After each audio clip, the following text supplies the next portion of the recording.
ዳማት ባላሻራ ያክሱም ዙፋን አልጋ ወራሽ ቅድማልም መንግስት ወጣኝ ቅድማልም ጥበብ ጠንሳሽ አማራን ስልጡን ህዝቦች የሃሮሃን የተጠበበ ሐውልት ያቁም መቅደስ ያነጽ ድንጋይ ፈልጠን አለጠን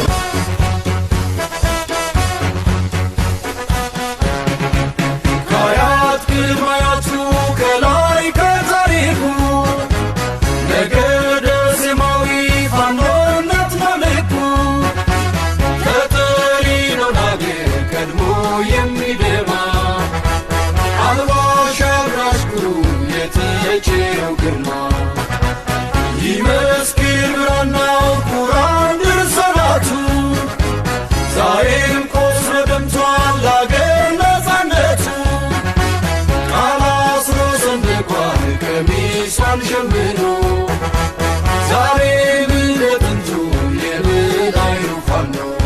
ጀነራል አሳምነው ጽጌ የተሰዋበት ጊዜ ነው። ታዲያ በዚህ ወቅት በርካታ የአማራ ልጆች ተሰውተዋል። ሁሌም ግን ጀነራሉን በዓመት እናስታውሰዋለን እንደማማ። በዛሬው ቀን ግን በከፍተኛ ደረጃ በእውነቱ ሊከበርለት የሚችል የነገው ከፍተኛ አከባበር የዛሬው ዋዜማ ነው ማለት ይቻላል። ምክንያቱም ፋኖ በከፍተኛ ደረጃ እየተንቀሳቀሰ ከፍተኛ እንቅስቃሴ ብቻ አይደለም ድል እያስመዘገበ ያለበት ሁኔታ በመሆኑ በአማራ ክልል በሚባለው አገዛዙ ፍርክስክሱ የወጣበት በአዴን ወገቡ ተመቶ የሮጠበት ዛሬ አልፎ አልፎ አለሁ የሚልበትና በሚዲያ እየታጀበ የሚቀርብበት ሁኔታዎች ይኖራሉ እንጂ በትክክል ህዝቡ ማን እያስተዳደረው እንደሆነ ማን እየመራ እንደሆነ የሚታወቅ ነው። ስለዚህ ይህ በግልጽ የሚታወቀው አካሄድ ነገ በአደባባይ ላይ በብዙ አገላለጾች ሊገለጽ እንደሚችል የአጭር ጊዜ ጉዞ ነው ብዬ አምናለሁ። ታዲያ በዛሬ ዕለት ልናከብር የፈለግነው ጀነራሉን ሁለት ነገሮች አሉ። አንደኛው የተናገራቸውን ንግግሮች በትውስታ የምናይበት ይሆናል። በየመካከሉ ደግሞ ከሀገር ቤት በሰኔ 15 ተወንጅሎ ፍርድ ተፈርዶበት እስር ቤት የቆየ ወንድማችንን በጀነራሉ ንግግሮች መካከል ላይ የያዝኩት እቀርባለሁና እስከ ፕሮግራማችን ፍጻሜ ድረስ አብራችሁን እንድትቆዩ እጋብዛለሁ። ስለዚህ ከጀነራሉ ጋራ እስቲ አንዳንድ ቆይታዎችን እናዳምጠው። ምን ነበረ ከእስር ቤት ሲወጣ ጀነራሉ ምንድን ነበር ያለው? ከስራ የታገዱ ጊዜ ወዲያውኑ ነው ማዕረጎት የተነሳው ወይስ ከዛ በኋላ ነው? ከስራ ታገድኩ። እንደታገድኩ ደግሞ 6 ወር ቆይሎ ያው ማዕረጌ ተገፎ እንድሰናበት በጠቅላይ ሚኒስትሩ የቀድሞ ጠቅላይ ሚኒስትር በአቶ መለስ ዜናዊ የተፈረመ ደብዳቤ ነው የደረሰኝ እና አልጠበቅኩም። በዛው ወቅት ምን ይመስል ነበር ባዩበት ጊዜ ማዕረግ መገፈፍ? እንግዲህ ያኔ 97 ሀገራችን ውስጥ ከፍተኛ የሆነ ምርጫ ተካሂዷል።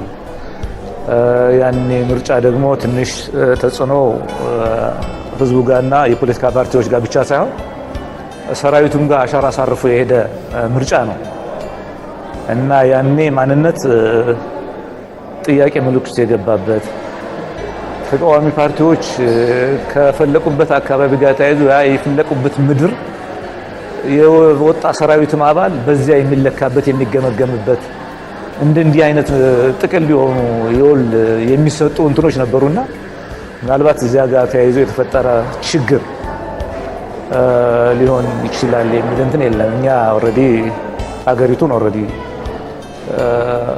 አንድ ሰራዊት ከፖለቲካ ፓርቲ ገለልተኛ ነው፣ ነፃ ነው። ይሄ የትኛውም ሀገር ሰራዊት መርህ ነው። እኛም ደግሞ በጽናት ይሄን ነገር እናምናለን፣ እንቀበላለን። ቢኮዝ የፖለቲካውን ስራ ለፖለቲከኞች መተው አለበት የሚል እምነት አለ።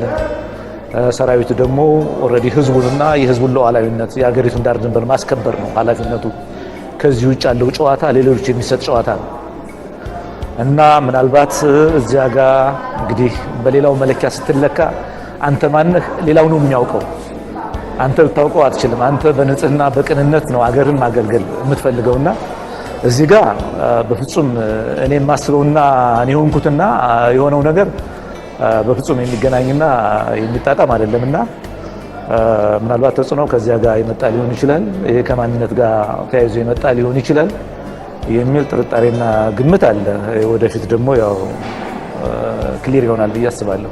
ምን ያህል ጊዜ ቆዩ በእስር? በእስር 9 ዓመት ነው የቆየሁት። እስከ 2001 ሚያዝያ ጀምሮ እስከ 2010 የካቲት 15 ድረስ በእስር ነው የቆየ ነው። እኔ ብቻ ሳልሆን ያው እኔ ጋር ያሉ የቀድሞ ሰራዊት አባሎች ሰራዊቱን ያገለግሉ የነበሩ እንደኔ ጀነራል መኮንን አለ፣ ሌሎችም ኮሎኔሎችና ሻለቃዎች አሉ። እነሱ ጋር ነው ኦልሬዲ ነፃ ያወጣነውና የተለቀቅነው። ፍርዱ ምን ያህል ነበር? ፍርዱ ኦልሬዲ የእድሜ ልክ ነው። እድሜ ልክ ብቻ ሳይሆን በአምስቱ የመኮንኑ አባላት የሞት ወይም ደግሞ የመጨረሻው ውሳኔ ይሰጥልኝ ብሎ አቃቤ ሕግን በተከታታይ ጠይቆ ነበረ። ጠቅላይ ፍርድ ቤት ይህን አልተቀበለውም። የእድሜ ልኩን አጽንቶታል። ቤትና ንብረታችን እንዲወረስ ኦልሬዲ ወስኗል። ሰበርም ጋር ለመሄድ ተሞክሯል። ሰበርም ደግሞ ይህንን አጽድቆታል እና ያው መጨረሻ የጸደቀው እድሜ ልክ ነው። ከዛ ከወጣችሁ በኋላ ነው አሁን የተገፈፈው ማዕረግ እንዲመለስላችሁ የተደረገው? ማዕረጋችን ኦልሬዲ አንዳንዶቹም ታግዶ የሌሎቻችንም ተገፎ ነው የነበረው። የሁለት ጄኔራሎች ነው ማዕረግ ተገፎ የነበረው። የሜጀር ጄኔራል አለምሸት አየር ኃይል አዛዥ የነበሩትና የኔ ነው የነበረውና ይሄ እነኚህ ሰዎች ያው ሁለታችንም ያው በቅነት ሀገራችን አገልግለናል፣ እያገለገልን የነበር ነው። ስለዚህ መከላከያም ሰከን ብሎ አይቶ መንግስትም ደግሞ ይሄ ወደ ነበረበት ቦታ መመለሱ ለሰራዊቱ ግንባታ ለሀገራችንም ቢሆን ለሚፈጠረውም ብሔራዊ እርቅ አስተዋጽኦ ያደርጋል ከሚል እምነት የተወሰደ እርምጃ ይመስለኛል። ቢኮዝ እኛ ጋር ማዕረጉ በዚያ መንገድ ሲፈጸም ያስተላልፈዋል ተብሎ የታሰበው መልእክት አላስተላለፈም። ምናልባት አሳምነውም ማዕረግ በመክፈፍ ሌላውን ጄኔራል አንገት ማስደፋት ይቻል ይሆናል ተብሎ ታስቦ ሊሆን ይችላል። ያ ውጤት አምጥቷል አላመጣም አላውቅም። ቢኮዝ ወታደርነት ሙያ ነው። ማዕረግ በስም ልትገፈፍ ትችላለህ። ውስጥ ያለው ማንነትና የወታደር እሴት ግን አንተ ጋር አለ። ቢኮዝ እኔ ውጭ ሀገር የተማርኩትን ነገር ወታደርነቱ በመገፈፉ ላጣው አልችልም። እኔ በህይወቴ ውስጥ ወታደርነቱን አገልግዬ ያገኘኋቸውን ሀብቶችና ብቃቶች ማንም ሰው ሊነጥቃቸው አይችልም። አንተ አንድን የሕክምና ዶክተር አይደለም ብለህ ልትገፈው ትችላለህ እንዴ? ብትገፈውም ሂዝ ዶክተር በቃ የገፈፈ ሰው ነው የተሳሳተው። አንተ ወታደር ነው። የወታደር ብቃቶች ኳሊቲዎቹ አንተ ጋር አሉ። ስለዚህ ያ ነገር ያስተላለፈው ሜሴጅ ከገንቢነቱ ይልቅ ጎጅነቱ ምናልባት ያመዝናል ብዬ አስባለሁና እንግዲህ ከዛ አንፃር አሁን ያለው መንግስታችን ይመሩን የነበሩ ከፍተኛ የሀገሪቱ ጄኔራል መኮንኖችም አስበውበት የተደረገ መልስ ይመስለኛል። ይሄ ደግሞ ለነሱም ለሁላችንም ለሀገራችን በእጅጉ ይጠቅማል ነው ዳው። እንደው በግል አስተያየቶት ወደ ኋላ ልመልሶትና የቀድሞ የሚባለው ሰራዊት መበተን ነበረበት ብለው ያስባሉ? የኢትዮጵያ ሰራዊት ለምን ቢባል ያ ሰራዊት የደርግ ሰራዊት ብቻ አይደለም። ከጃንሆይ ጊዜ ሁሉ አብሮ የመጣ ሰራዊት አለ። ብዙ የኢትዮጵያ ሰራዊት ኢትዮጵያ ብዙ ዋጋዎች ከፍላበታለች። ብዙ ያወጣችባቸው ብዙ የተማሩ ወታደራዊ መኮንኖች ነበሩ። እነዛም መጠቀም አይቻልም ነበር? ይሄ እንደው የግል አስተያየቶት ልጠይቅ። ትክክል ነው። ይሄ የግል አስተያየቴ ነው። ባይዘይ የደርግ ሰራዊት የምንለው የኃይለሥላሴ ሰራዊት የምንለው የሀገሪቷ ሰራዊት ነው። ይሄ እኛ የሰጠነው ስያሜ ነው። ይሄ ሰራዊት ሲሆን የከላይ ሰራዊት ሆኜ አገለግላለሁ ብሎ አይደለም አስቦ ወደ ሰራዊትነት የሚቀላቀለው። የሀገሪቱን ችግር ግምት ውስጥ አስገብቶ አገሪቱ ስትደፈር በምስራቅም ይሁን በሰሜን በተለያየ አካባቢ ያ ሀገራዊ ቁጭት አሳድሮበት ነው ወደ ሰራዊትነት የሚቀላቀለው። አሊያም ደግሞ የሀገሪቱን ወደፊት ፍላጎት ለማሟላት ነው የሚቀላቀለው። አንድ መንግስት አገለግላለሁ ብሎ አይደለም። በየትኛውም ሀገር የአንድ መንግስት ሰራዊት የለም። በየትኛውም ሀገር ያች ሀገር እስካልተናደችና እስካልፈረሰች ድረስ ሰራዊት ሆኖ ነው የሚቀጥለው። በየትኛውም ሀገር ምናልባት ይሄ የኛ ክስተት አዲስ ሊሆን ይችላል። የደርግ ሰራዊት የኢትዮጵያ ሰራዊት ነው። የሀገሪቷ ሀብት አሟጣ ያሰለጠነቻቸው ያበቃቻቸው ኢትዮጵያ ውስጥ ብቻ ሳይሆን ውጭ ሀገር ሄደው አንቱ የተባሉ ምሁራን የፈለቁበት ሰራዊት ነው። ይሄ በሶማሊያ ጦርነት ጊዜ የነበረው በንጉሱ ጊዜ የሰለጠኑ ሰራዊቶች ናቸው። እስራኤል ጋር ሄደው የሰለጠኑ ናቸው። አሜሪካ ሄደው የሰለጠኑ ናቸው። ሌሎች እንግሊዝ ሀገር ሄደው የሰለጠኑ ከፍተኛ መኮንኖች ናቸው። ይህን ጦርነት የመሩት እነሱ ናቸው። የሰሜን ጦርነት የመሩት እነሱ ናቸው። እነኚህ የሰራዊት አካላት አያስፈልጉም ባንኖረው እኮ እኛ ኤርትራ ጋር ጦርነት በገባንበት ጊዜ ጥሪ ተደርጎላቸው እኮ ተጠርተዋል እኮ ሰው አስፈላጊ ናቸው የሚለው ይሄ መንግስትና ይሄ ድርጅትም ይቀበላል ማለት ነው። የሀገር ሀብቶች ናቸው፣ የሀገር ጥሪቶች ናቸው። ኖት ላለፈው ወደፊትም ቢሆን ለሚመጣው አስተዋጽኦ አላቸው ብዬ ፐርሰናሊ አምናለሁ። ቢኮዝ አገሪቷ ኢንቨስት ያደረገችው ለአንድ አየር ኃይል ለማሰልጠን በሃርድ ከረንሲ ያውን በደሃ ሀገር አንተ ማቹር ስታር ስትበስል እንዴት ነው እየቆረጠ የሚጥልህ ጤነኛ ነው ብለህ የምታስበው? እና ይሄ በእጁም ወደፊትም ቢታሰብበት ይገባል። በጦርነትም ጊዜኛ ተጠቅመንባቸዋል። ይሄ መንግስት ተጠቅሞባቸዋል። ለሀገራቸው ደግሞ ለከፈሉት ዋጋና መስዋዕትነት ክብር ይገባቸዋል። እስቲል እንደዚያ ነው የማምነው። ወደፊትም ቢሆን ኢትዮጵያ ውስጥ ያለ በየትኛውም ዘመን ይምጣ የትኛውንም መንግስት ያገልግል ለሀገር ውስጥ ከጠቀመ ድረስ ይሄ መንግስት መጠቀም አለበት። የትኛውም መንግስት መጠቀም አለበት። ዳምፕ ማድረግ የለበትም። የሀገር ሀብት ነው፣ የሀገር አሴት ነው። አሁን ወደ የትኛው መንገድ ነው ቢሄድ የሚያዋጣው? እንግዲህ የግል ፍላጎት አለ፣ የቤተሰብ ፍላጎት አለ። ከአሁን በፊት ደግሞ ችግሮች የመጡበት ችግሮች ያጋጠሙት በርካታ የግል ፍላጎቶች አሉ። እነኚህን ሁሉ በማሰብ ላይ ነው። ግን ከሁሉም በላይ ደግሞ ያው የኔ ፍላጎት የሚሟላው የሀገራችን ፍላጎት ሲሟላ ነው። የሀገራችን ፍላጎት ደግሞ ያው ቅድም እንዳልኩ የተሻለ ሁኔታ ተፈጥሮ ማየት፣ የህግ የበላይነት ነግሶ ማየት፣ በሀገራችን ላይ ሁሉም ህዝቦቻችን በመፈቃቀድ አንድነታቸውን ፈጥረውና ጎልብተው የሚኖሩበት ስርዓት መመኘት አይቀርም እንደማንኛውም ኢትዮጵያዊ። ስለዚህ ይህን ሁኔታ ለማጎልበት በሚደረገው አስተዋጽኦ ላደርግ የሚችለው ነገር ካለ፣ ልከፍል የሚችለው ነገር ካለ፣ እኔ ካገኘሁት ትንሽ ልምድ ተነስቼ የማበርከት የሚችለው ነገር ካለ ያንንም ለዚች ሀገር ለማበርከት ዝግጁ ነኝ። ቢኮዝ ያ ችግር ሲፈታ የኔም ተናጠልና የግል ፍላጎቶች፣ የልጆቼ፣ የቤተሰቦቼ ችግር ይፈታል ብዬ አስባለሁ። ቢኮዝ ነጻነት የሌላት ሀገር፣ ዴሞክራሲ አልባ የሆነች ሀገር፣ በርስ በርስ የምትባል ሀገር ከሆነች እኔም የለውም ልጆችም የሉም። ስለዚህ በወቅቱ ጀነራሉ ከእስር ቤት ከወጣ በኋላ ያስቀመጠው ግልጽና ግልጽ ባለ መንገድ መሄድ የሚገባው አገዛዙ መሄድ ያለበትን አቅጣጫ እየጠቆመ ነበር። ይህ ሰሚ አልነበረም። ተስፋ እያንዳንዱ ኢትዮጵያዊ ተስፋ ነበረው። እያንዳንዱ አማራ ተስፋ ነበረው። ከኦሮሞ ይምጣ፣ ከደቡብ ይምጣ፣ ከአፋር ይምጣ፣ ከሶማሌ ይምጣ ጣጣው አልነበረም። የሚፈልገው ፍትህ ነው። የሚፈልገው ሰላም ነው። በሰላም ወጥቶ መግባት፣ ኢትዮጵያ በምንላት ሀገራችን በሰላም ተዘዋውሮ የመስራት፣ በሚኖርበት ቦታ ሰርቶ ሀብት የማፍራት መብቱ ተከብሮ የሚኖርባት፣ ልጆቹን የሚያስተምርበት፣ ማንም ሰው በሀገሩ ውጣ የሚለው የማይኖርባት አገር እንድትሆን ነው። ታዲያ ይህ አልሆነም። ይህ ባለመሆኑ ነው እንግዲህ ዛሬ የደረስንበት ደረጃ ላይ የደረስነው። አማራ አገርህ አይደለም ውጣ ተብሎ የተረፈው ከሞት የሚተርፈው የተሳደደበት ዘመን ነው የሆነው። ታዲያ ይህንን ሁኔታ በእውነት ፋኖቻችን በከፍተኛ ደረጃ እያካሄዱ ያሉት የህልውናውን ትግል ግልጽና ግልጽ ይዘው ነው እንጂ እንዲሁ ዝም ብሎ ለስልጣን ወይ ለሆነ ሽኩቻ ወይንም ለሆነ አካባቢ እንደዚህ አይደለም። ሞት የወለደው በሞት ውስጥ ፈንቅሎ የወጣ ትግል ነው። አትግደሉን የሚለው ነው። ታዲያ ገዳው ደግሞ መወገድ አለበት። ጀነራሉ ያሉትን ሁኔታዎች አስቀምጧል። ታዲያ ወደ ጀነራሉ ከመሄድ በፊት በሰኔ 15 ጉዳይ ውስጥ የነበረው ሻለቃ አበበ መልኬን እሱን ሰምተን መመለስ አለብን።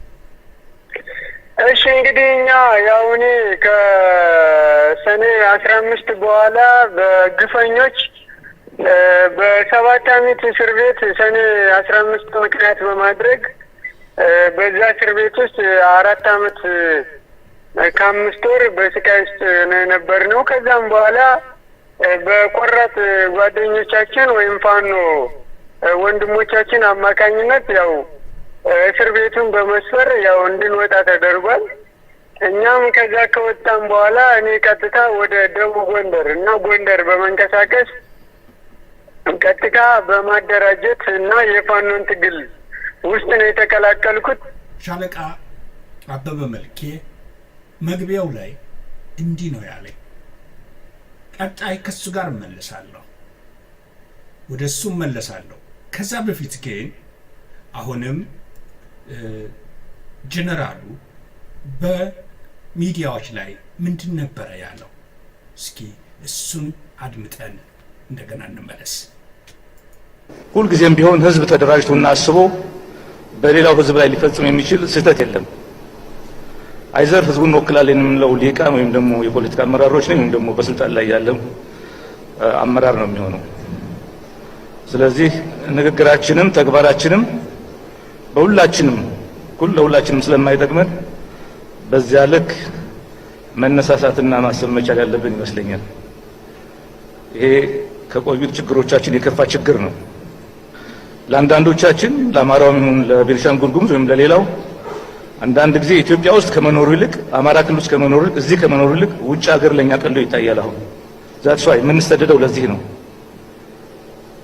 ምክንያቱም በየትኛውም ዓለም አንዳንድ ጊዜ የማናስተናግዳቸው ክስተቶች እዚህ ኢትዮጵያ ውስጥ ተሰናገዳሉ። ሌላ ቦታ ስንሄድ ደግሞ እፎይ ብለን እንኖራለን። ስለዚህ እዚህ ጋር መታረም ያለበት ስህተት አለ ማለት ነው። እሱን ማረም ተገቢ ይሆናል። ምክንያቱም ማናችንም ቢሆን የሌላውን ነጻነት ለመጋፋት በሞከርን ቁጥር የዚያኑ ያክል የኛን ነጻነት ነው የምንጋፋው። አንዳንድ ጊዜ ተስፋ የቆረጠ ማህበረሰብ ስንፈጥር ተስፋ ያላቸውን ድርጅቶችና ህልሞች ሁሉ ነው አብሮ የሚያመክነው። ስለዚህ ተስፋ የቆረጡ ወጣቶችን የተማሩ ወንድሞቻችን በምንም ይሁን በምን በታሪክ አጋጣሚ የተገናኙቻቸው ወገኖቻችን በሙሉ አቅፎ የሚይዝ የሚያስተባብር ሁኔታ መፍጠር በእጅጉ ጠቃሚ ነው። ለሁላችንም ማለት ነው በእጅጉ ጠቃሚ ነው። የቆዩ ህጎቻችን በዚያ ዘመን አስበውና ለክተው ህጎቹ ተቀምጠው ሊሆኑ ይችላል። የምናያቸው የምናስተካክላቸው ህጎች ካሉ እሱን ፈጥኖ ማረምና ማስተካከል ተገቢ ይሆናል። ቢኮዝ አንዳንድ ጊዜ ብዙ ቦታዎች ጋር እንደምናየው ይጠቅማሉ ብሎ ህብረተሰቡ ይዟቸው የነበረ ግን በሂደት ደግሞ እንደማይጠቅሙ ሲያያቸው ጉልበታቸው አቅማቸው እየደከመ ሌላ ሁኔታ እየተካቸው ሄዷል። ይሄ እንዳይፈጠር ፈጥነን ማየት በእጅጉ ተገቢ ነው። ግጭት የለብንም፣ የታሪክ ግጭት የለብንም፣ የእምነት ግጭት የለብንም፣ ሌሎችም ግጭቶች የለብንም። ስለዚህ እንዲህ አይነት ነገር በሌለበት ችግርና ስጋት ይመጣል ተብሎ አይታሰብም። ግን ደግሞ አሁን ያለው መድረክ በሁላችንም ዘንድ አስቸጋሪ በመሆኑ ምናልባት ከስርዓቱ ያገለላቸውና የተነጠቁ ወገኖች ህልማቸው ዳር እንዳይደርስ የኢትዮጵያ ህዝብ ታግሎ መልክ ያስያዘው በመሆኑ ግን ደግሞ ጉልበትም አቅምም ሁሉም ነገር ያላቸው በመሆናቸው የኛን ሜዳ የጦርነት አውድማ ሊያደርጉት ያስቡ ይሆናል። ይሄንንም አካባቢ ደግሞ ግንባራቸው ሊያደርጉ ያስቡ ይሆናል። ሌላም ነገር ካለ እሱን ተጋግዘን በህብረት ማረም ነው ያለብን፣ ማስተካከል ነው ያለብን። ይሄንን ክልል የሚባለውን አማራ ክልል የሚባለውን በተለያየ መንገድ የጦር ቀጠና ማድረግ ይፈልጋሉ። ታዲያ ትክክል አልሆነም። ይሄ ተግባራዊ አልሆነም፣ ተግባራዊ ሆኗል።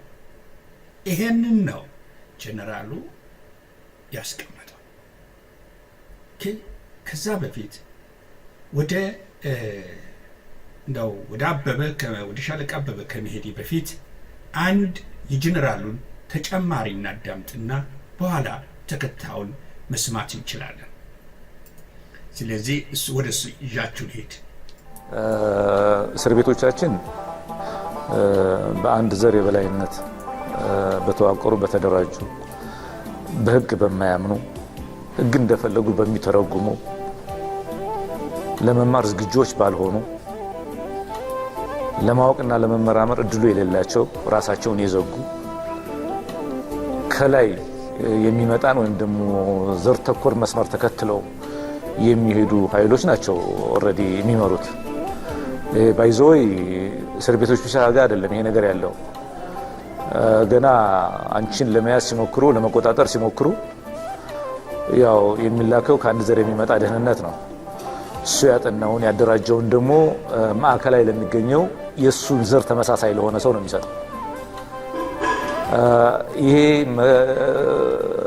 ማዕከላዊ ያለ ሰው ደግሞ የሱን ዘር ለሚመስለው አቃቢ ሕግ ፈልጎ ነው ይሄን መረጃ የሚሰጠው። ቼይኑን ተመልከቹ፣ ከውጭ ጀምሮ እንዴት እንደሚሄድ።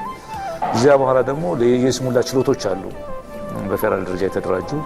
ከነሱ ውስጥ ቢያንስ አንዱ የዘሩን ፍላጎት የሚያስፈጽም ኃይል ነው እዚያ የሚመደበው። በግራ ይቀመጥ በመሃል በቀኝ ይቀመጥ ሪጋርድለስ ኦፍ ፖዚሽን ይህንን ያስፈጽማል። ከዚህ የሚወጣ ዳኛ ካለ ደግሞ ይሰየፋል፣ አሊያም ደግሞ በአጭር ጊዜ ውስጥ ውሳኔ ይሰጠዋል እና ከላይ ጀምሮ እስከ ታች ነው። ይሄ ፍርድ የፈረደውን ደግሞ የሚቀበለው የእስር ቤት ያለ የዚሁ ዘረኛ የሆነ አካል አስተባባሪ ነው።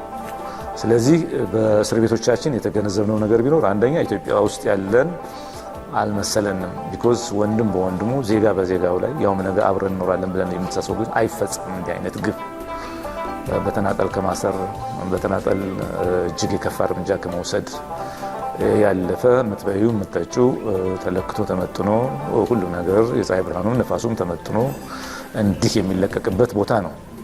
ካስፈለገ ውሃም ይዘጋል። ያ የሚቆጣጠሩ ስፔሻል ክላሶች አሏቸው። መብራትን በተመሳሳይ መንገድ፣ ቴሌቪዥንን በተመሳሳይ መንገድ እና እሱም ባናነሳው ይሻላል። ቢኮዝ ከዚያ በላይ የተፈጸመ ግፍ ያለባት ሀገር ምንም በማያውቁ ጭፍን እና ልቅ በሆኑ የዚህ አካል ኃይሎች ይህ ቢፈጸም አይደንቅሽም። ለምሳሌ አብዮታዊ ዲሞክራሲ ከሌኒን በኋላ ጆሴፍ ስታሊን ሲተካ የተጠቀመበት። ጆሴፍ ስታሊን የጆርጂያ ተወላጅ ነው። ጆርጂያ በዚህ በጣሊያን ጎን የምትገኝ ሀብታም ግን ደግሞ ትንሽ ሀገር ነች እና ጆሴፍ ስታሊን ታላቋን ራሽያ ሲመራ የዘር ፖለቲካ የሚያራምዱ ወገኖችና ኃይሎች የጆርጂያ ሰዎች ወይም ደግሞ የጆርጂያ ይህን ርዕዮተ ዓለም የሚከተሉ አሁን እኛ የምንከተለውን አይነት የሚከተሉ ኃይሎች ይህ መሪ ከኛ የወጣ ስለሆነ ይህን ጊዜ ይህንን አጋጣሚ ሚስ አናደርገው፣ ጆርጂያ ከራሽያ መነጠል አለባት፣ ሰው ይሄን ልታግዘን ይገባል ነው ያሉት። ስታሊን ጆርጂያዊ ነው፣ ግን ደግሞ የጆርጂያን ርዕዮተ ዓለም ወይም ደግሞ አሁን ያልኩሽን ጫፍ የሚከተሉ ጽንፈኛ ፖለቲከኞችን ወይም ደግሞ አብዮታዊ ዲሞክራሲን የሚከተሉት አልተቀበላቸውም። የወሰደው እርምጃ የዓለም ታሪክ ስቲል የሚነግረን ነገር ከዚህ ውጭ በተለየ መንገድ ነው። ይሄ ፓርቲና ፓርቲ በዚያች ምድር ውስጥ እንዳይኖር አድርጎ ጠርጎ ነው ያጠፋው። አብዮታዊ ዲሞክራሲ ዘረኝነትን ቢያባብስ ኖሮ የጆርጂያ ተወላጅ የሆነው ጆሴፍ ስታሊን ጆርጂያን ነጻ አውጥቶ ሌሎችን በትኖ አሁን የኛ አቀንቃኞችና የኛ አሁን የስርዓቱ ባለሟሎች እንደሚያደርጉት አድርጎ ዛሬ የምናያትን ወይም ደግሞ ከ60 ዓመት በኋላ የፈረሰችውን ራሽያ በሱ ዘመን ያፈርሳት ነበር።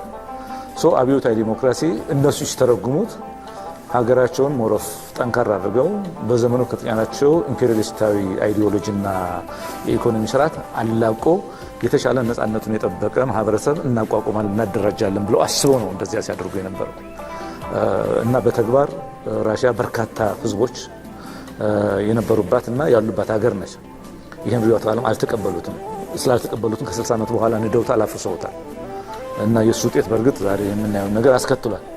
ስለዚህ አብዮታዊ ዲሞክራሲ የዘር ፖለቲካ ያራምዳል የሚለውን ነገር ይሄ ፍልስፍና ያቆመዋል፣ ይገድበዋል ብዬ አስባለሁ። ቻይና ውስጥ አብዮታዊ ዲሞክራሲን የአዲሱ ዲሞክራሲ አብዮት ብለው ሄደውበታል። ቻይና ውስጥ የተለያየ የዘር ፖለቲካ አለ። ቲቤቶች እስካሁን ድረስ ይህንን ያነሳሉ። ታይዋን ከ40 እና ከ50 ዓመት በላይ እንዳገር ቆማለሁ ብላ ነፃነቷን አውጃ ሜን ቻይና ብትባለው አሁን ያለችው ታላቋ ቻይና አልተቀበለቻትም። ምክንያቱም ስለ አገር መበታተን አብዮታዊ ዲሞክራሲ ያወራል ብለው አያስቡ። ዘረኝነትን የበለጠ ገፍቶ መልክና ቅርጽ ይዞ አገርን ይበትናል ብሎ አይቀበሉም ቻይናዎች። የኛ ሀገር አብዮታዊ ዲሞክራሲ ከየት ነው ያመጡት? ከየት ነው የተቀዳው? ከቻይና፣ ከራሽያ። ከቻይናም ከሆነ ከራሽያም ከሆነ ይህን ነገር ታሪካቸው አላስተማረን። ከየት መጣ? ይሄ ሁላችንም መጠየቅ ያለብን ይመስለኛል። ሰው እኛ ሀገር ጋር ጽንፈኛ ፖለቲከኞች ባልሆነ መንገድ እየተጠቀሙበት ነው። ብቻ ሀገር አንድ ሆና ኖራለች። አንድ ሆና ብዙ ወራሪ ጠላቶችን መክታለች። ይሄ ሩቅ ጊዜ ታሪካችን ይሄን ነው የሚያሳየው። የቅርብ ጊዜ ታሪካችን ይሄን ነው የሚያሳየው። መጪውን ዘመን ደግሞ ይሄ ትውልድና መጪው ትውልድ ደግሞ የሚያዩትና የሚመሰክሩት ይሆናል። ስለዚህ ዘረኝነት በስፋት ከአንድነታችን ይልቅ በልዩነታችን ላይ ስራ ሰርቷል። ዛሬ የዘራነውን ነው የምናጭደው። ዛሬ ያው ትናንት የተበተነውን ነው ዛሬ እያየና እያገኘን ያለ ነው።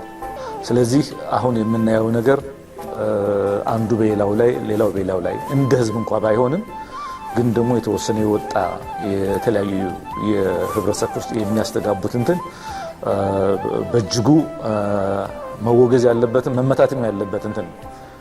ዘረኝነት ለማንም አይጠቅምም፣ ለተፈጠረበት ምድር አይጠቅምም። እኛ ጣሊያን ከዚህ በላይ አስተዳድሮናል። አማራን ከ3 በትኖ ሶማሊያን ደግሞ ወደ ውጭ ቀላቅሎ የሰሜን ወንድሞቻችን ደግሞ እንደዚያ ገፍቶ አስተዳድሮናል። ከዚያም ሁሉ መከራና ስቃይ ከዚያም ሁሉ ዘረኛና አስከፊ የሆነ ተጽዕኖ ተላቀን እዚህ የደረስን ህዝቦች ነን። ስለዚህ የኛው ዘረኞች ሳይሆን የውጭ ዘረኞች ሁሉ ተጠቅመዋል በእኛ ላይ፣ ግን አልሰራላቸውም። ይሄ ዓለም ደግሞ ይሄ ምድር ይሄ ዘመን ማንም አያስተናግድም፣ ይሄን ነገር አያስተናግድም። አማራ እንደ አማራነቱ እንዲደራጅ የሚፈልግ ኃይል አለ። ከተደራጀ ደግሞ ኢትዮጵያን ይበትናል የሚልም ሌላ አካል አለና እርስዎ አማራ መደራጀቱ ነው ወይስ እንደ ኢትዮጵያዊነት ብቻ ማሰቡ ነው የተሻለ ብለው ያስባሉ? የትኛው ወገን ላይ ነው እሱ ያሉት? ከዚያው አደረጃጀት ከጊዜው ጋር የሚነሳና የሚመጣ ነው። እኔ አማራ ነኝ፣ ፈለኩም አልፈለኩም እንደ አማራ እንድደራጅ እንዳስብ እየተገደድኩ ነው። ሌላ ቦታ ሄጄ እኔን የሚመስለኝ እኔን የሚያስተናግድ ሁኔታ ካጣው እኔን የሚመስሉኝን ወገኖች ፈልጌ መነጋገሬ እና የሚታዩ ሁኔታዎችን እና ችግሮችን ለመፍታት መታገል አይቀርም። ስለዚህ አሁን ያለው ሁኔታና መድረክ ይሄን የሚያስተናግድና የሚፈቅድ ነው።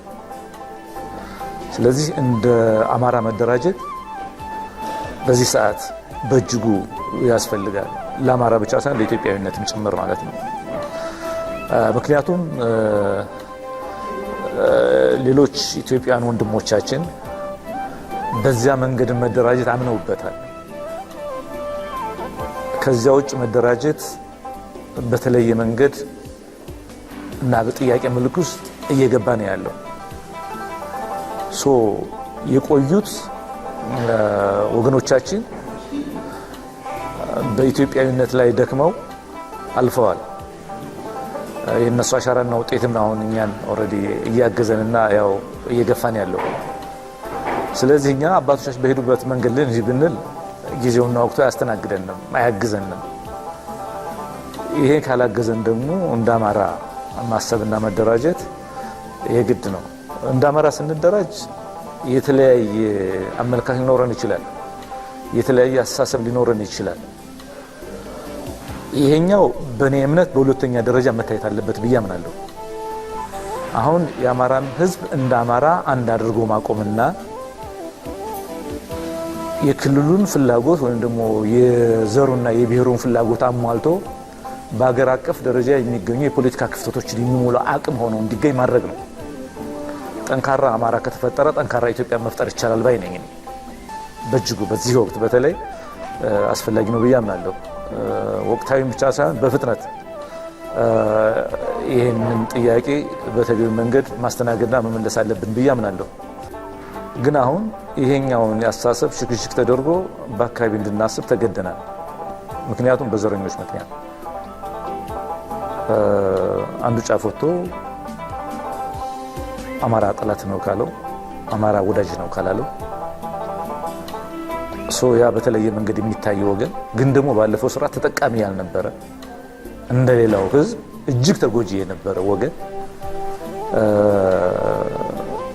ከሀገሪቷ ምንም ትሩፋት ያላገኘ ግን ደግሞ በኢትዮጵያዊነቱ ብቻ ዝም ብሎ የኖረ አማራ በየትኛውም ተጠቂ እና የበለጠ ጉዳቱ የሚከሰትበትና የሚታይበት ወገን ከሆነ ሊደራጅና ይህንን ነገር ሊቋቋም የግድ ነው።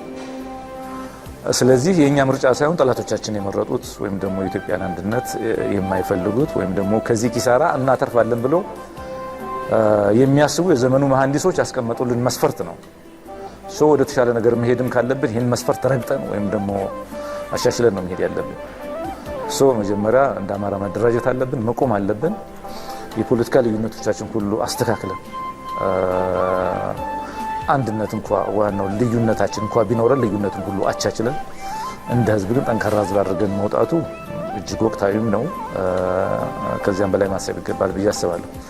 ለጠንካራ ኢትዮጵያ፣ ለዲሞክራሲያዊ ኢትዮጵያ፣ ሁሉም ለሚቻቻሉበት ለሚከባበሩበት ኢትዮጵያ አስተዋጽኦ ማድረግ የምንችለው እንደ አማራ ስንቆምና ስንጠናከር ነው ብዬ አስባለሁና ይሄ በእጅጉ አሁን ልናልፈው ማንችል እንሻገረው እንኳን ማንሻገረው አደረጃጀት ነው ብዬ አስባለሁ። ቢኮዝ ዓለም ችግራችን እንዳይረዳ ያደረገው ምንድነው? ዓለም አቀፍ ቅርጽና ይዘት ያላቸው ግን ደግሞ በይዛቸው ፍጹም የተበላሹ ተቋሞች ኢትዮጵያ ውስጥ ተፈጥረዋል።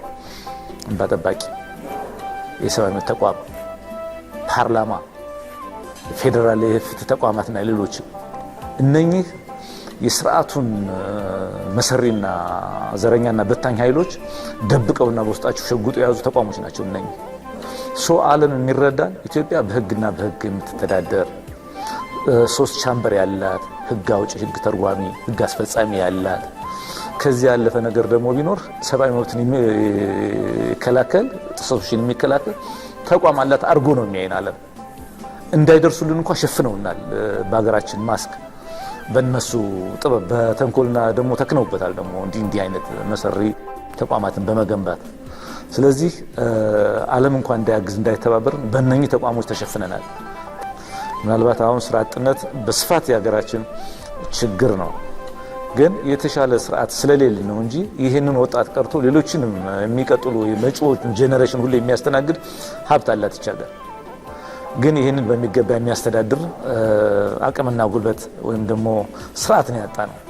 ወጣቶች ተደራጅተን ይህን ስርዓት ማምጣት መቻል አለብን። ስለዚህ የየአካባቢውን መንግስታዊ ተቋሞች ወጣቶች ሊቆጣጠሯቸው ይገባል፣ ሊያስተዳድሯቸው ይገባል።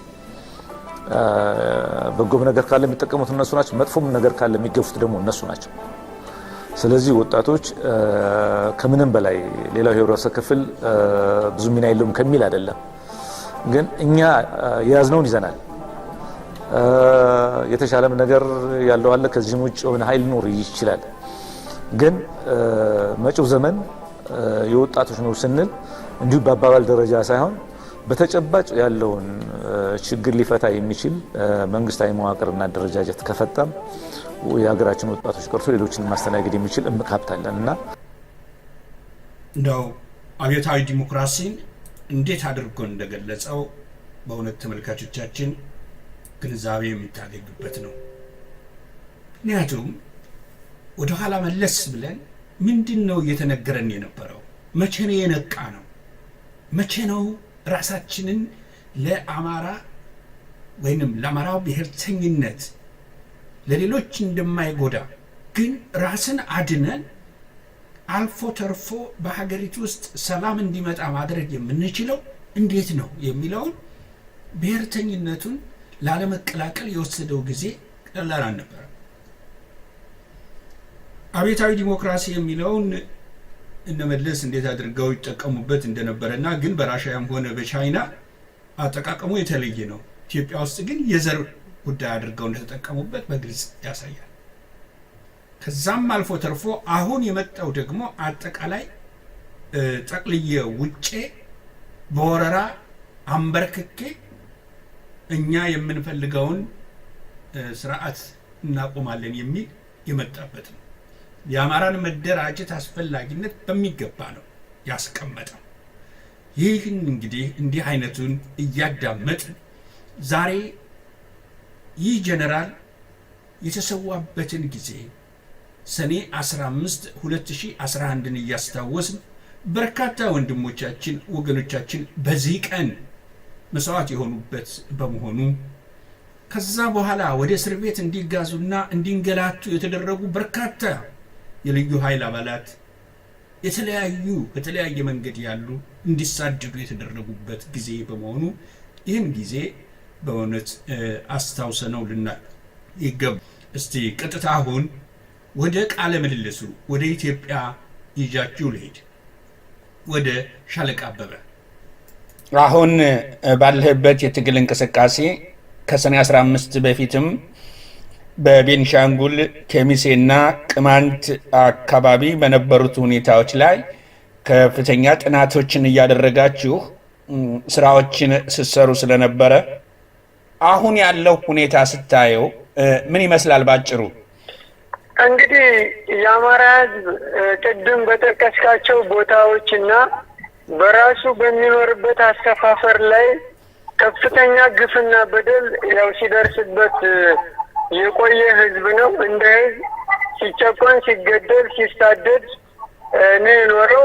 ባይተዋር በመሰረታት ሀገሩ ከሌሎች ሕዝቦች ጋር ሆኖ በኖረባት ሀገር እንደ ባድ ተቆጥሮ ተቅበዝባዥና ባይተዋር የከፋ ባይተዋር ውስጥ እንዲገባ የተደረገበት ጊዜ እንደነበር ያው የምናስታውሰው ነው።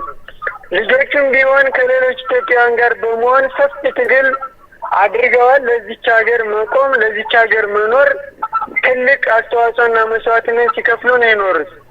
ይህም እንደ በደል ተቆጥሮ ቅድም በተባሉት አካባቢዎችና ቦታዎችና በሌሎችም ቦታዎች የነበረው ግፍና በደል አሁን ላለንበት የህዝባዊ ትግል ውስጥ እንዲገባ አድርጎታል ብዬ ነው የምገመግመው። ይህም ደግሞ ፍሬ አፍርቷል። ድሮ ወይም በፊት ትንሽ ቆራጥ ታጋዮች ለብቻቸው ሆነው መስዋዕትነት ሲከፍሉበት የነበረው ስንታሰር፣ ስንገረፍ፣ በጨለማ ውስጥ መከራ ስናይ የኖርንበት ትግል ብዙዎች እንዲቀላቀሉትና የብዙሃኑ ህዝብ እንዲሆን የአማራ ህዝብ በኢትዮጵያዊነቱ የማይደራደር ህዝብ ነው።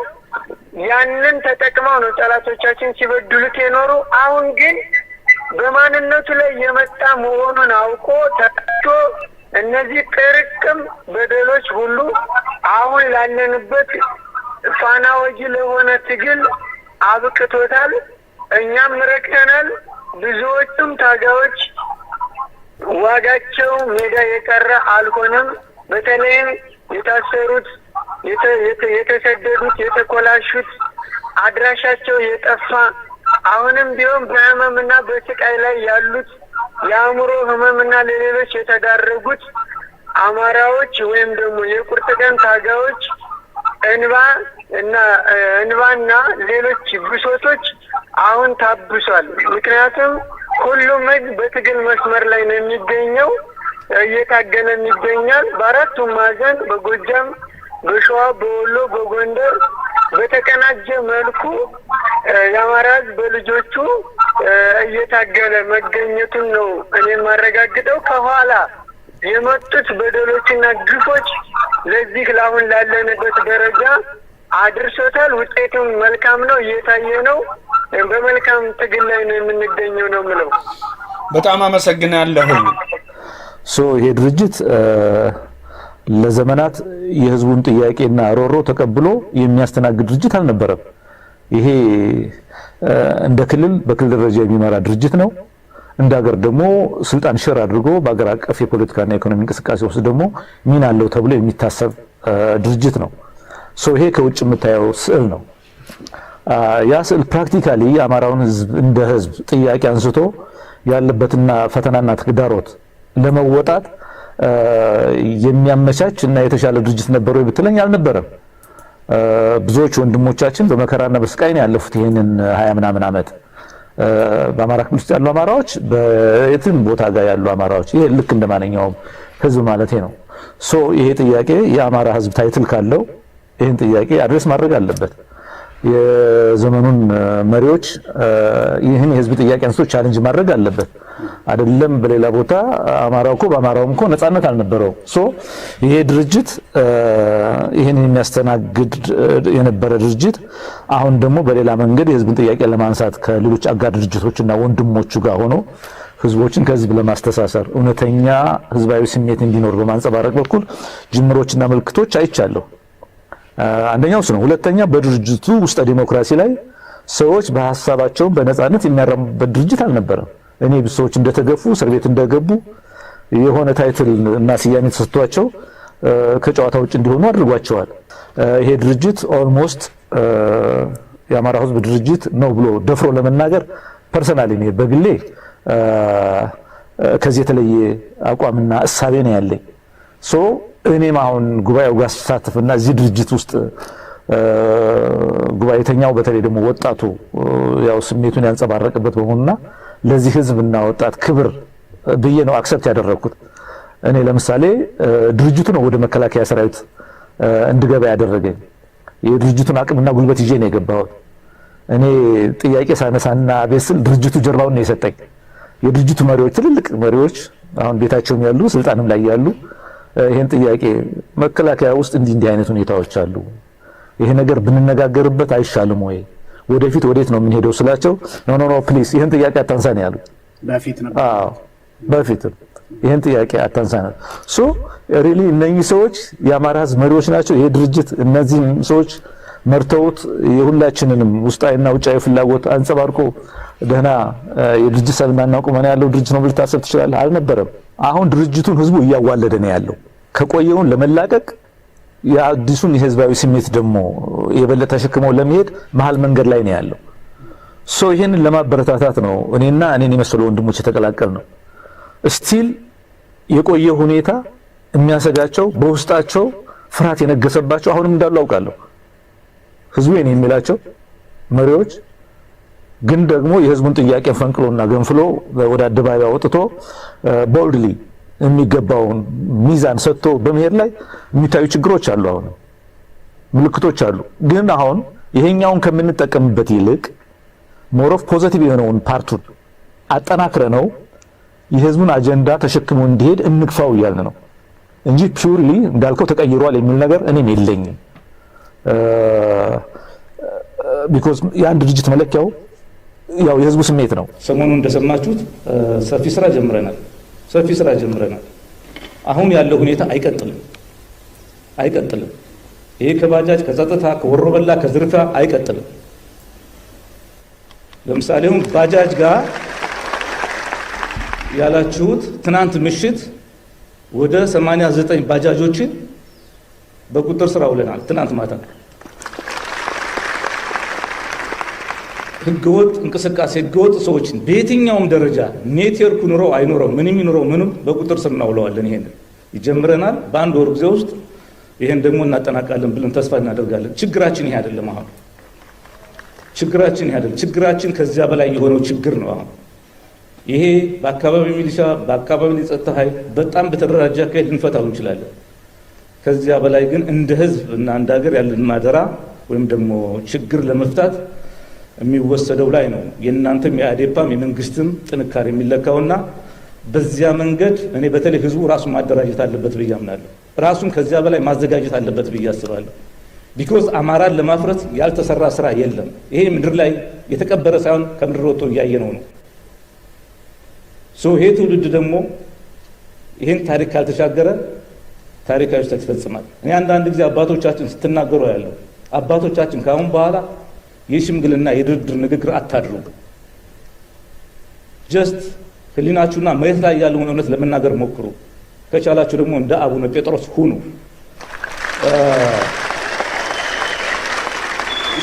ሽማግሌዎችም እንደዚያ ነው መሆን ያለበት። ከነዘመነና ከሌሎችም ከነማስረሻ ጋር ተያይዞ እንትን መድረክም ይሄን እንዲመለስ እንፈልግ ይመስለኛል። ከላይ ይምጣ አይምጣ የምናውቀው ነገር የለም። አንድ መታወቅ ያለበት ነገር ወደፊት ሁላችንም የምናስተካክለው አንድ በተለያየ መንገድ በሶስት ቀጠና የተደራጀ የፌዴራል የምርመራ ቡድን መጥቷል ክልላችን ጋር የጃዊን ጉዳይ የሚያጠና በጎንደር አካባቢ በቅማንትና አማራ አካባቢ በተፈጠረ ሁኔታ የሚያጠና ከሚሴ አካባቢ ያለውን ሁኔታ ደግሞ የሚያጠና ይሄ ኃይል የማዕከላዊ መንግስት የላከው ይመስላል። በጸጥታ ቢሮ እውቅና የለውም። ይሄን ማዝግቡት፣ አስምሩበት። አሁን ውጤቱን እየጠበቅን ነው። ምርመራው እስከምን ድረስ ይሄዳል እየጠበቅነው ነው። በፈለገው ደረጃ ይሁን የክልሉ የጸጥታና ደህንነት ቢሮ ሳያውቀው አንድም ግለሰብ ከዚህ ምድር ውስጥ አይወጣም ወደ ሌላ ቦታ። ይሄ ግልጽ መሆን መቻል። በየትኛውም ደረጃ የሚገኝ ባለስልጣን በየትኛውም ደረጃ ንግግር ያድርግ፣ ይሄ ተግባራዊ አይሆንም እዚህ ምድር ላይ። ግን ደግሞ እኛ ማሰብ ያለብን በክልላችን ውስጥ ያለውን ጸጥታ ማስከበር ያለብን እኛ ነን። እዚህ ጋር ዝርፊያው ቅድም የተቀመጠው በተለያየ መንገድ ባለሀብቶችን ሀብትና ንብረታቸውን የመዝረፍ በተለያየ መንገድ የአካባቢያችን ሰላም የማናጋት ስራ በእኛው ልጆች ይፈጸማል። እነሱ ጋር ምህረት የለንም። ይሄ እንድታውቁ ውስጣችንም ጋር ቢሆን ማለት ነው። ውስጣችንም ጋር ቢሆን ምህረት ሰው የህግ የበላይነት ይከበራል። የአማራው ታሪክ ደግሞ ቀና እንዲል እየሰራን ነው። ይሄ ደግሞ ይቀጥላል ብለን ተስፋ እናደርጋለን። ስለዚህ ይህን አስተያየት ለመስጠት ነው። አመሰግናለሁ። ሰኔ 15 ብዙ ነገር የሚያስታውስን ጊዜ ነውና ሰኔ 15ን እንደው ባጭሩ ከዚህ በፊት በቃለ ምልልስ ባደረግንበት ወቅት ጠቅሰህልኛል አጠቃላይ ሂደቱን፣ አጠቃላይ ያለውን እንቅስቃሴ። ዛሬ ግን ቀኑ በመሆኑ በተለይ ጀነራል አሳምነውን በእጅጉ የምናስታውስበትና የምናከብርበት ቀን በመሆኑ ይህችን ቀን እንዴት ታስታውሳታለህ? በጣም ጥሩ ጥያቄ ነው እሱ ባለው። ይህ ቀን ወይም ይቺ ቀን ሰኔ 15 ለአማራ ሕዝብ ብሎም ለኢትዮጵያ ሕዝብ ጥቁር ቀን ናት።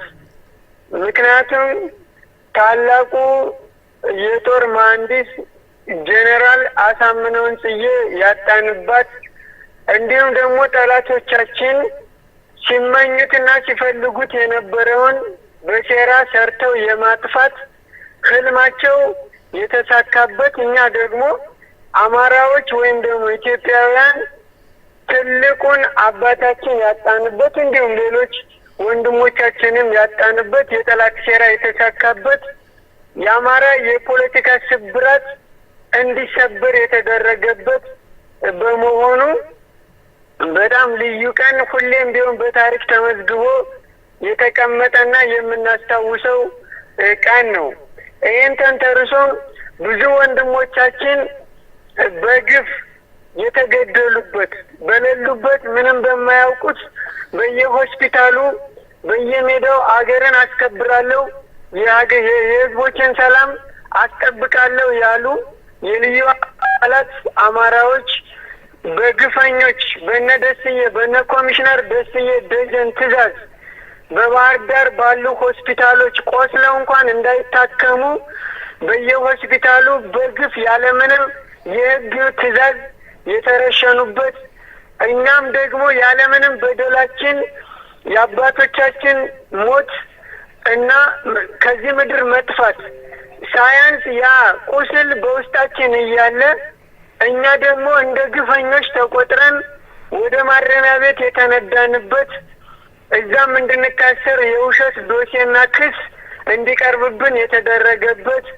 የግፈኞቹ የኦነግ ሸኔና የህወሓት የምርመራ ቡድን ተዋቅረው ንጹሐን እኛን አማራዎችን በምርመራ ውስጥ በሐሰት ክስ አስገብተው እንድንከሰስ የተደረገበት፣ አማራ አንገቱን እንዲደፋ ተበታትኖ በጎጥና በመንደር አንዱ ገዳይ አንዱ አስገዳይ ተብሎ እንድንፈራረጅ ሴራ የተሰራበት፣ እጅግ በጣም ጠላቶቻችን ብዙ ሴራ አከናውነው ያለፉበት ቀን በመሆኗ በጣም በልዩ ነው የማስታውሰው። ከምንም በላይ ደግሞ የምቀርበው በጣም የሚቀርበኝ የምወደው ጀነራል አሳምነው ጽጌን አባታችንን ያጣንበት ቀን በመሆኑ በዛሬው ዕለት እኔም ቁጭ ብዬ ጸሎት ከጧት ጀምሮ ያስታወስኩበት ቀን ነው። በእጅጉ የአማራ ሕዝብ እንደገና ወደ ኋላ ተመልሶ አሁን በዚህ ባለው ደረጃ እንደገና አገግሞ የተነሳበት ቀን፣ ፋኖም ከምን ጊዜውም በላይ ትጥቆን አጥብቆ የአማራ ሕዝብ ድጋፍ ሆኖት እኛም ደግሞ ልጆቹ ማለትም የጀነራል አሳምነው ጽጌ ልጆች በዚች ቀን በዚህ ደረጃ ላይ ሆነን የተገኘንበት ቀን መሆኑ ይህን ቀን በጎን እያስታወስ በጎን ደግሞ የድል ባለቤት የሆንበት ቀን በመሆኑ ደስተኛ ነኝ። በጣም በጣም አመሰግናለሁ ሻለቃ አበበ መልኬ። ያኔ ባስቀመጠው ጂኦግራፊና ቶፖግራፊኛ አንወሰንም። ይሄ ህገ መንግስቱን ያው አንዳንድ ጊዜ የምንሳሳተው ነገር አለ። ለምሳሌ አረንጓዴ፣ ቢጫ፣ ቀይ ባንዲራ እኛ እንወደዋለን፣ ትክክል ነው። ቤቱም እኛ ጋር ይመጣል፣ ትክክል ነው። ግን ሌሎች ወንድሞቻችን ስናነጋግራቸው ጥበብ ባለው መንገድ መግባባት መቻል አለ፣ መነጋገር መቻል አለብን። እኛ አዲስ አበባ ላይ ያሰቀል ነው፣ ኦሮሚያ መሬት ደግሞ አወረዱት፣ ሌላ ቦታ ጋር ደግሞ አወረዱት። ኢትዮጵያን ለማፍረስ የመጀመሪያም የመጨረሻ መሆን የለበትም የአማራ ህዝብ።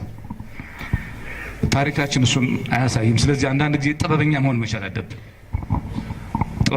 መቻል አለብን እና አንዳንዱ የምንሰራው ስራ ከመድረኩ የሚመጣጠን ሌሎች ወንድሞቻችን የማያስቀይም ቢኮዝ አሁን ወያኔ በተለያየ መንገድ በትኖናል። ሁሉንም ኃይላችን እዚች ቦታ ጋር ምዕራብ ጎንደር፣ ማዕከላዊ ጎንደር እንድበትናት እንድንዘራት ድምጻችን ሁሉ እዚህ እንዲቆም ይፈልጋል። የኛ አጀንዳ ሌላ ቦታ ሆኖ እያለ ትልቁ ጥያቄ ሌላ ቦታ ጋር ሆኖ እያለ ትንንሽ አጀንዳዎችን እየፈጠረ እዛ እንድንረባረብ ያደርጋል። ይሄ ስህተት ነው። እኛ የእነሱ መንገድ አንከተልም። ከሄድን በራሳችን መንገድ ነው የምንሄደው። ይሄንን ደግሞ የበለጠ አብስላችሁ አሁንም ደጋግማችሁ እዩት። ስለዚህ በዚያ መንገድ ተባብረን ተናበን ከሰራን ይሄ ትውልድ ልክ በጣም በሰለጠነ መንገድ ይሄኛውን ክፍለ ዘመን በሚያስተናግድበት መንገድ ነገሮችን ለማስተካከል ለማስተዳደር እንችላለን እና ከዚህ በላይ ያው በተለያየ ነገር ደግሞ ልንገናኝበት እንችላለን። ከዚህ ውጭ አካባቢያችን በመጠበቅ በኩል ያው ዞሮ ባለን አቅም ነው የምንወሰነው።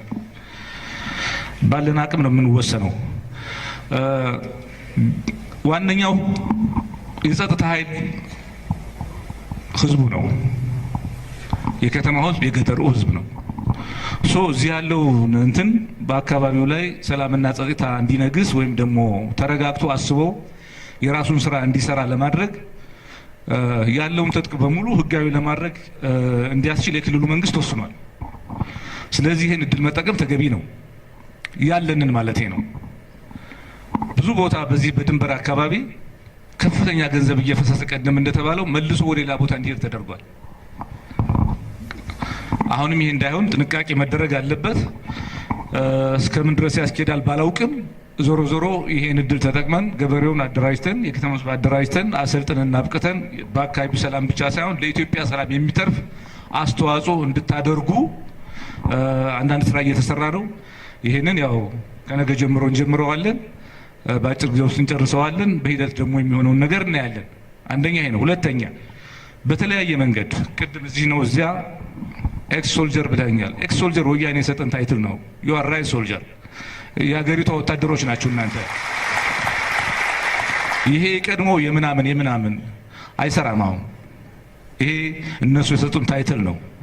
አይመጥናችሁም። አንድ ስርዓት ለማገልገል፣ አንድ መንግስት ለማገልገል፣ አንድ ድርጅት ለማገልገል አልተፈጠራችሁም። አገራችሁን ያገለግላችሁት።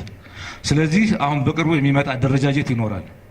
ስለዚህ የቀድሞ የለ፣ የአሁን የለ፣ የምናምን የለ። አማራ እንደ አማራ ሆነን እንደራጃለን፣ እንሰለጥናለን፣ እናግዛለን። አገራችን የቀድሞው የደርግ ወታደር እየተባለ እንደተበተነ ይታወቃል። ያ ብዙ እውቀት ያላቸው ጀነራሎች፣ ብዙ እውቀት ያላቸው መኮንኖች፣ ብዙ እውቀት ያላቸው ወታደሮች እንዴት እንደሆነ አይተናል። ከዛም በኋላ በተለይ ደግሞ በአዲስ አሰራር ኢህአዴግ በሚባለው ውስጥ አማራን እየተጠቀመ ቶሎ ብሎ እንዴት ወደ ቦርድ እንደዚህ የሚባለውን ነገር እንደሚያስወጣ ብዙዎቹ ይናገራሉ፣ ስጋት ስላለበት። ስለዚህ አሁን እኛ ኤክስ ወታደሮች ነው የሚለውን ጀነራሉ እንዴት እንደመለሰው አይሳቸዋል። ስለዚህ ማንም ሰው እንደዛ ሊሆን አይችልም። ስለ ልዩ ኃይሉ የተናገረው ምን ጊዜም ቢሆን ማስታወስ አለብን። እናንተ ግዴታችሁን ብቻ ተወጡ፣ የአማራን ህልውና ጠብቁ ነው። ይህን መልእክት ጥሶ በተለያየ ቦታ ላይ የአማራ ልዩ ኃይል ውስጥ ሰልጥኖ አባል ሆኖ በአሁኑ ሰዓት ወደ ፋኖ የሚተኩስ ካለ በእጅጉ የሞት ሞት ነው። ወደ ፋኖ የሚተኩስ አድማ ብተና ውስጥ የተለያየ ቦታ ላይ ውስጥ ሆኖ ያለ ልዩ ኃይል ካለ በእጅጉ አሳዛኝ ነው። ይህን ጀነራል እንደ ካዳው ይቆጠራል።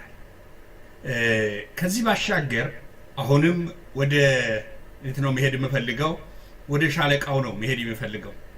እኔ እንዲያስታውሱ መመክራቸው እውነትን ያውቃሉ። እውነት ደግሞ የሚደበቅ አይደለም። እውነት ደግሞ የነበረው በጀነራል አሳምነው ጽጌ ውስጥ ብቻ ነው እና በሌሎች ቆራጥ ታጋዮች ውስጥ እንደነበረ ሁሉም ያስታውሱታል። ከዛ ውጭ እነሱን ትልቅ ደረጃ ለማድረስ ክልላቸውን ብሎም ኢትዮጵያን ነፃ እንዲያወጡ ከቅርብም ከሩቅም ያሰባሰባቸውን በሴሚናር የሰጣቸውን በየማሰልጠኛው ያደረገላቸውን ንግግር በተለይም በቢኮሎ አባይ፣ በብር ሸለቆ፣ በጃሪ ወሎ፣ በአመድበር ጎንደር በተደረጉ የማሰልጠኛ ጣቢያዎች የነበሩ በየመምሪያው በየፖሊስ መምሪያውና በልዩ ኃይል መምሪያው የመደባቸው ኮሚሽነሮች፣ ኮማንደሮች፣ የበታች አመራሮች ሁሉ ያችን የሱን ንግግር እንዲያስታውሱ በባህር ዳር በሙሉ ዓለም አዳራሽ ላይ ለአማራ ክልል ወይም ደግሞ ለባህር ዳር ክፍለ ከተሞች የጸጥታ አመራሮች ያደረገውን ንግግር ለካድሬዎች በተለይም ለብአዴን ካድሬዎች ስለ አማራ ሕዝብ እንዲቆረቆሩ ያደረገላቸውን ንግግር በፓርላማ ላይ ሆኖ ከዚህ በኋላ ቀሪ ህይወትን ለአማራ ሕዝብ ነው የምሰጠው ያለውን ንግግሩን እና ስለ አማራ ሕዝብና ስለ ኢትዮጵያ ስለ እውነት ብለን እንኑር ብሎ የተናገረውን ቃል ከዛም አልፎ በክልሉ አመራሮች በነበሩበትና የሃይማኖት አባቶች በተሰበሰቡበት እንደ አቡነ ጴጥሮስ ሁኑ፣ ነገርን አታድበስብሱ፣ እውነትን ተናገሩ ያለበትን ቃሉን እንዲያስታውሱ። ከዛ ውጪ አንድሁን አማራ ብሎ የተናገረ የመጨረሻው ቃሉን እንዲያስታውሱ። ሁሌም ቢሆን ለአማራ ዋጋ መክፈሉን በእስር ቤት 9 ዓመት መሰቃየቱን ከዛም አልፎ ደከመኝ ሰለቸኝ ሳይል በቤኒሻንጉል፣ በኬሚሴ፣ በቅማንት ያደረጋቸውን ጉዞዎች እና በተለያዩ በደሴ፣ በወልዲያ፣ በማርቆስ፣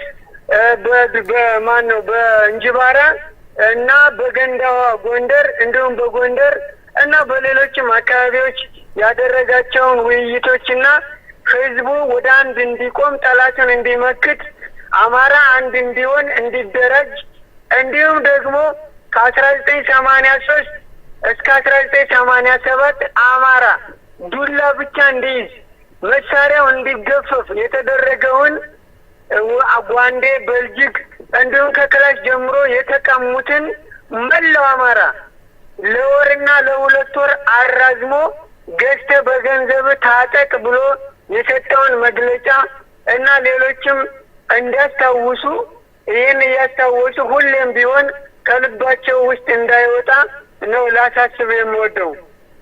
በጣም አመሰግናለሁ። ጀነራል አሳምነው ጽጌ ትንቢትም ተናጋሪ ነው ማለት ይቻላል። ይሄ ትውልድ ይሄን ጊዜ እንዲሁ እንደ ቀልድ ካሰበውና ሊሻገረው ካልቻለ የ500 ዓመት በፊት የነበረውን ታሪክ አንስቶ ገልጿልና ያ ነገር በተግባር አልዋለም ወይ? ጀነራሉ የተናገረው ትክክል ተፈጸመ ማለት እንችላለን? ምክንያቱም ኦልሬዲ ወረራው ስለተካሄደ። በጣም ትክክል ነው፣ ተፈጽሟል። እሱ ቀድሞ ነው ነገሮችን ያወቀው። በነገራችን ላይ በዝዋይ በቃሊቲ እና በሌሎች አንጋፋ የኦነግ አመራሮችና አባሎች ከእኛ ጋር ታስረው ነበረ።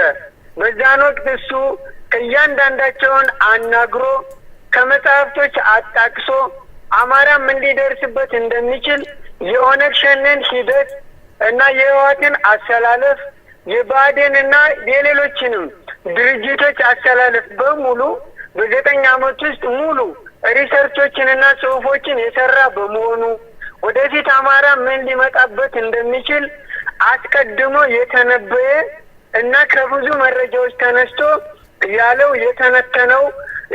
የተነተነውን ነገር እውነታውን የተናገረ ግን አንዳንዶች ሞኞች ወይም ደግሞ ኮዳሞች ያልገባቸው ሁሌ ነገር የሚቀጥል የሚመስላቸው እሱ ሲናገር ባለመስማታቸው ወይም ደግሞ ነገሮችን በቸለልተኝነት በማየታቸው ብዙ ዋጋዎችን ከፍለናል። ብዙ ነገሮችን ከሱ ጋር እኩል ባለመራመዳቸው በራሳቸውም ላይ ጉዳት መጥቷል፣ በህዝባችን ላይም ጉዳት መጥቷል፣ በሀገራችን ላይ ጉዳት መጥቷል። አሁንም እየታየ ነው። ስለዚህ ከዛ በፊት ይመጣሉ ያላቸው የተናገራቸው ነገሮች እውን በተግባር እውን ሆነዋል። አሁንም እየሆኑ ነው። ይህንንም በተግባር አብይ አህመድ ተግብሮታል። እሱ ግን እውነት ነበር የተናገረው። ምንም አንድም ስህተት እኔ አውቃለሁ፣ እኔ ምሁር ነኝ፣ እኔ ተንታኝ ነኝ የሚል ጋዜጠኛ ራሱ ቢቀርብ ይህን ነገር ማስተባበል አይችልም። በኬሚስም ተፈጽሟል፣ በሌሎችም ተፈጽመዋል። ከዛም በፊት በ16ኛውና ከዛም በፊት የነበሩ ክፍለ ዘመኖች የነበሩ ጭፍጨፋዎች ከዛም በባሰ ሁኔታ ይመጣል ያለው በተግባር ሆኗል። ከሰኔ 15 2011 በኋላ እሱ ከተናገረ በኋላ ነው እነዚህ ነገሮች አንድ ባንድ የተፈጸሙት። ስለዚህ ትክክል ነው፣ ተግባራዊ ሆነዋል ነው የምለው እኔ።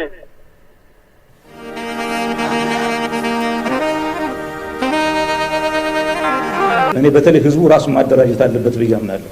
ራሱን ከዚያ በላይ ማዘጋጀት አለበት ብዬ አስባለሁ። ቢኮዝ አማራን ለማፍረስ ያልተሰራ ስራ የለም። ይሄ ምድር ላይ የተቀበረ ሳይሆን ከምድር ወጥቶ እያየነው ነው። ይሄ ትውልድ ደግሞ ይሄን ታሪክ ካልተሻገረ ታሪካዊ ስህተት ይፈጽማል። እኔ አንዳንድ ጊዜ አባቶቻችን ስትናገሩ ያለው አባቶቻችን ከአሁን በኋላ የሽምግልና የድርድር ንግግር አታድርጉ።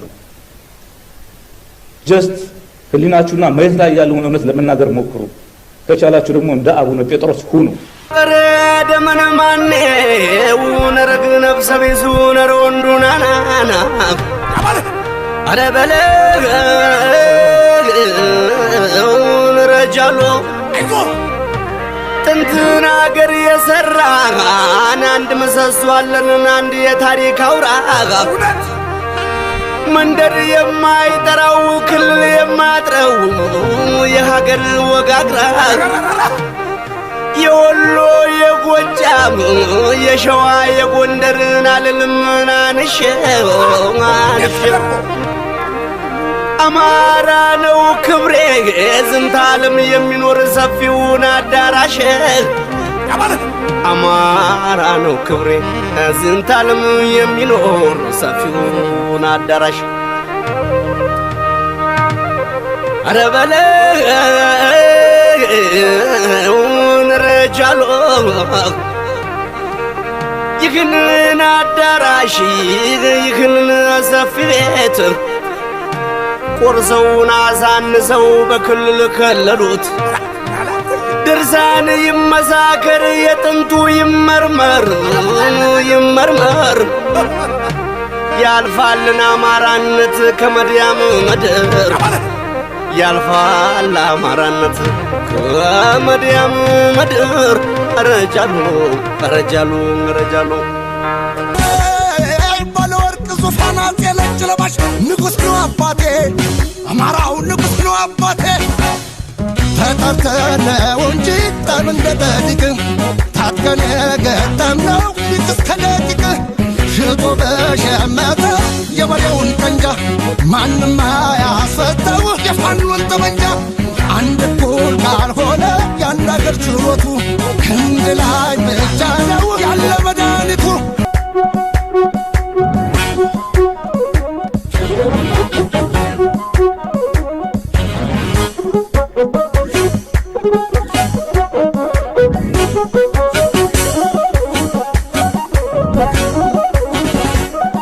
ማንም ወደደም ጠላም ማንም መረረውም ጣፈጠው የነገ ታሪክ በእኛ እጅ ጻፈ። ይገጂ ያልደፈረም ባልጠላት ያልበደ አማራነትን ተላብሰን አማራነትን ተኩለን